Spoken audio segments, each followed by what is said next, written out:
नमस्कार दोस्तों, मैं अमित आप सभी लोगों का आपके अपने चैनल अमित जीएस सेंटर में स्वागत करता हूं। दोस्तों, आज की इस वीडियो में पढ़ेंगे मोस्ट इम्पोर्टेंट जीके के क्वेश्चंस को और उनके आंसर को। इस वीडियो में आप लोग हमारे साथ बने रहिएगा शुरू से अंत तक। दोस्तों, आप लोगों को जीके क्यों पढ़ना चाहिए? क्योंकि जीके जो है एक दिन में तैयार नहीं किया जा सकता है, ठीक है। बाकी और जो सब्जेक्ट हैं वो आप लोग कुछ ही दिनों में तैयार कर सकते हैं, लेकिन जीके क्या है, एक महासागर है, ठीक है। इसके अंदर आप लोगों को हमेशा गोता लगाना पड़ेगा, तब जाके आप लोग जीके को संभाल पाओगे। अदरवाइज़ क्या होता है कि एग्ज़ाम के टाइम में आप लोग बहुत सारे जीके को पढ़ के कन्फ्यूज जाते हैं, लेकिन अगर आप पहले से अगर पढ़ते रहते हैं तो आपको धीरे धीरे करके आपके माइंड में सेट हो जाता है और आपको जीके वाले पार्ट को सॉल्व करने में दिक्कत नहीं होती है, ठीक है।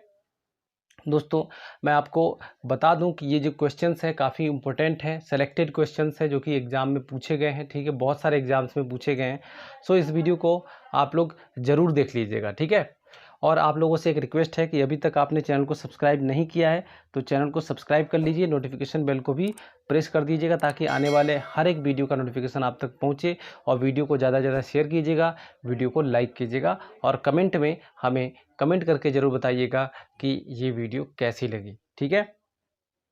इसके साथ साथ आपको बताना चाहूँगा कि जीके के टॉप मोस्ट 1000 क्वेश्चंस का एक पीडीएफ मैंने तैयार किया है, जो कि आप सभी लोगों के लिए, जो लोग भी किसी भी परीक्षा की तैयारी कर रहे हैं जिसमें जीके पूछा जाता है, उन सब लोगों के लिए काफ़ी इम्पोर्टेंट है, ठीक है। बाकी एनएमडीसी वालों के लिए भी मैंने मॉडल पेपर तैयार कर रखा है, उसका भी लिंक मैंने डिस्क्रिप्शन में दे रखा है, वहाँ से आप लोग जाके डाउनलोड कर सकते हैं, ठीक है।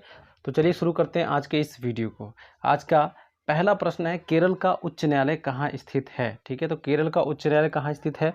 तो एर्नाकुलम में स्थित है, ठीक है। कहाँ पर? एर्नाकुलम में स्थित है। अगला प्रश्न है, आम का खाने योग्य भाग क्या कहलाता है? ठीक है, तो यहाँ पर जो राइट आंसर होगा वो है मध्य फल भित्ति, ठीक है। हम लोग बाहरी फल भित्ति जो होती है, जो छिलका होता है उसको फेंक देते हैं, उसके अंदर वाला जो भाग होता है वो मध्य फल भित्ति होती है, ठीक है। उसके अंदर जो बीज होता है वो अंतः फल भित्ति होती है, ठीक है। तो इस तरीके से आप लोग इसको याद कर सकते हैं, ठीक है। अगला प्रश्न देखते हैं, विश्व का सबसे पुराना खाद्यान्न कौन सा है? ठीक है, तो विश्व का सबसे पुराना खाद्यान्न कौन सा है? तो इसका राइट आंसर है जौ, ठीक है। इसका मतलब ये हुआ कि सबसे पहले जो खाद्यान्न मनुष्य ने खोजा वो क्या था? जौ था, ठीक है। क्यों? क्योंकि अगर विश्व की बात की जाए सबसे पुराना खाद्यान्न मतलब सबसे पहले लगाना सीखा होगा तो मनुष्यों ने जौ को लगाना सीखा होगा, जौ का कृषि करना सीखा होगा, ठीक है। चलिए अगला प्रश्न है, पंचायती राज संस्थाओं के उच्चतम स्तर पर कौन है? ठीक है, तो इसका राइट आंसर है वो है जिला परिषद, ठीक है। पंचायती राज संस्थाओं में सबसे बड़ा होता है जिला परिषद, ठीक है। चलिए अगला प्रश्न देखते हैं हम लोग, अनुसूचित जाति के लिए लोकसभा में कितने स्थान आरक्षित हैं? ठीक है, तो अनुसूचित जाति के लिए लोकसभा में 84 सीटें रिजर्व हैं, ठीक है। कितनी? 84 सीटें रिजर्व हैं एससी कैटेगरी के लिए। अगला प्रश्न है, RAF किसका संक्षिप्त रूप है? ठीक है, संक्षिप्त रूप यानी कि RAF का हमको क्या बताना है? फुल फॉर्म बताना है। तो RAF का फुल फॉर्म होता है रैपिड एक्शन फोर्स। क्या होता है? रैपिड एक्शन फोर्स इसका फुल फॉर्म होता है, ठीक है। चलिए अगला प्रश्न देखते हैं, संयुक्त प्रवर समिति में राज्यसभा के कितने सदस्य होते हैं? तो इसके कितने सदस्य होते हैं? तो 15 सदस्य होते हैं। अगला प्रश्न है, ऑस्कर पुरस्कार किस वर्ष प्रारंभ किया गया? ठीक है, तो ऑस्कर पुरस्कार किस क्षेत्र में दिया जाता है? तो फिल्म जगत के क्षेत्र में दिया जाता है, जो सर्वश्रेष्ठ फिल्में होती हैं उनको, ठीक है। तो यहाँ पर ऑस्कर पुरस्कार किस वर्ष शुरू किया गया था? तो इसका जो राइट आंसर है वो है 1929 ईस्वी में शुरू किया गया था। अगला प्रश्न देखते हैं, यूनान के किस दार्शनिक को विष का प्याला पीने के लिए बाध्य किया गया था? ठीक है, तो किस दार्शनिक को? तो इसका राइट आंसर है सुकरात को, ठीक है। सुकरात को विष का प्याला देकर इनको मृत्युदंड दिया गया था, ठीक है। चलिए प्रश्न है, संयुक्त उपांग का संसार का सबसे बड़ा संघ कौन सा है? तो दोस्तों ये बायोलॉजी का प्रश्न है, ठीक है। ये किसका? बायोलॉजी का प्रश्न है। संयुक्त उपांग का संसार का सबसे बड़ा जो संघ होता है वो आर्थ्रोपोडा होता है, ठीक है। आर्थ्रोपोडा संघ के जो प्राणी हैं ये सबसे ज़्यादा पृथ्वी पर पाए जाते हैं, ठीक है। चलिए विश्व वन्य जीव निधि वर्ल्ड वाइल्ड लाइफ फंड का शुभंकर क्या है? ठीक है, तो आपने WWF का जो शुभंकर लोगो होता है उस पर देखा होगा, कुछ बना होता है, एक छवि बनी होती है, एक चित्र बना होता है, वो किसका होता है? तो पंडे का होता है। ठीक है, किसका? पंडा जो है इसका शुभंकर है। ठीक है, किस नृत्यांगना को रविन्द्रनाथ टैगोर ने कथक साम्राज्ञी कहकर गौरवान्वित किया था? तो इसका राइट आंसर है सितारा देवी को। सितारा देवी को रविन्द्रनाथ टैगोर ने क्या कहा था? कथक साम्राज्ञी कहा था। ठीक है, अगला प्रश्न देखते हैं।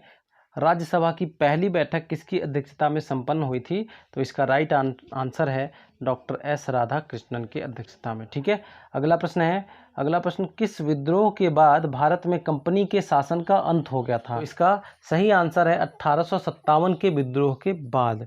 ठीक है, यहाँ पे एक क्वेश्चन बनता है कि 1857 की क्रांति में सबसे पहला बलिदान किस सैनिक ने दिया था या किस स्वतंत्रता सेनानी ने दिया था? तो इसका राइट आंसर क्या होगा?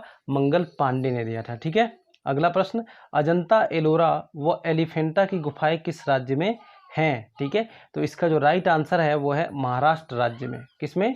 महाराष्ट्र राज्य में अजंता एलोरा और एलिफेंटा की गुफाएं पाई जाती हैं। अगला प्रश्न क्या है? पंजाब के जालंधर जिले के किस गांव को नर्सरी ऑफ हॉकी प्लेयर्स कहा जाता है? ठीक है, तो नर्सरी ऑफ हॉकी प्लेयर्स किस गांव को कहा जाता है?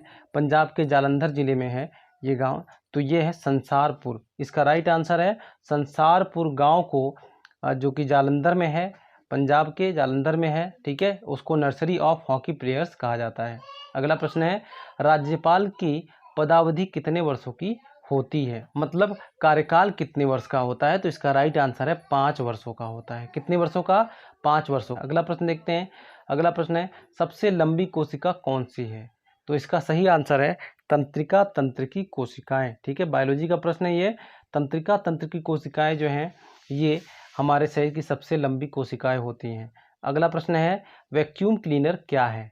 ठीक है, वैक्यूम क्लीनर क्या है? इसका राइट आंसर है धूल साफ करने वाला उपकरण है। ठीक है, अगला प्रश्न, उष्णकटिबंधीय संस्थान कहाँ स्थित है? ठीक है, तो उष्णकटिबंधीय संस्थान कहाँ स्थित है? तो जबलपुर में स्थित है। कहाँ पर? जबलपुर में। अगला प्रश्न है, भारत में आवास वित्त की सर्वोच्च संस्था कौन सी है? ठीक है, तो भारत में आवास वित्त की सर्वोच्च संस्था है राष्ट्रीय आवास बैंक।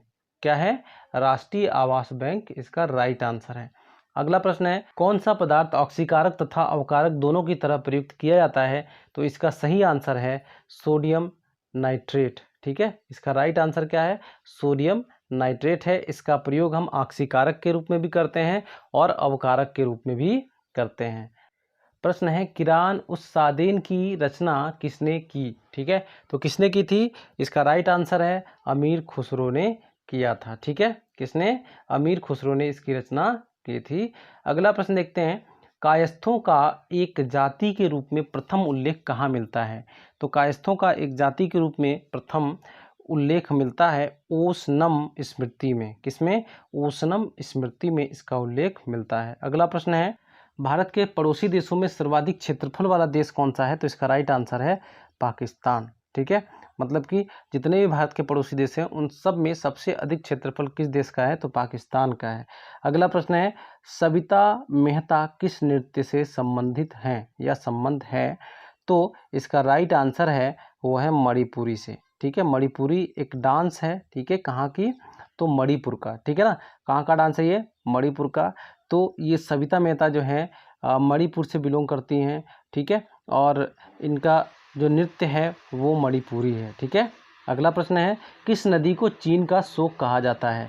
तो चीन का शोक कहा जाता है हुआंगहो नदी को। ठीक है, जो कि चाइना में बहती है। ठीक है, ये हुआंगहो नदी चीन का शोक कहलाता है। ठीक है, अगला प्रश्न है, कैथापुरा किसकी रचना है? इसका राइट आंसर है राजा राव की। कैथापुरा किसकी रचना है? तो राजा राव की रचना है। ठीक है, अगला प्रश्न है, कौन सी धातु बिजली की सबसे अधिक सुचालक है? तो यहाँ पर जो राइट आंसर है वो है चांदी। ठीक है, चांदी जो है बिजली की सबसे अच्छी सुचालक होती है। अगला प्रश्न है, कांच पर लिखने के लिए किस अम्ल का उपयोग किया जाता है, किस एसिड का प्रयोग करते हैं हम लोग? तो इसका राइट आंसर है हाइड्रोफ्लोरिक अम्ल। किसका? हाइड्रोफ्लोरिक अम्ल का प्रयोग हम करते हैं कांच पर लिखने के लिए। ठीक है, तो उम्मीद करता हूं दोस्तों कि ये वीडियो आपको पसंद आई होगी, और वीडियो पसंद आई तो वीडियो को लाइक कीजिएगा, दोस्तों में ज़्यादा से ज़्यादा शेयर कीजिएगा। चैनल को सब्सक्राइब नहीं किए हैं तो चैनल को सब्सक्राइब कर लीजिएगा और नोटिफिकेशन बेल को भी प्रेस कर दीजिएगा। तो मिलते हैं अगले वीडियो में, तब तक के लिए जय हिंद, जय भारत।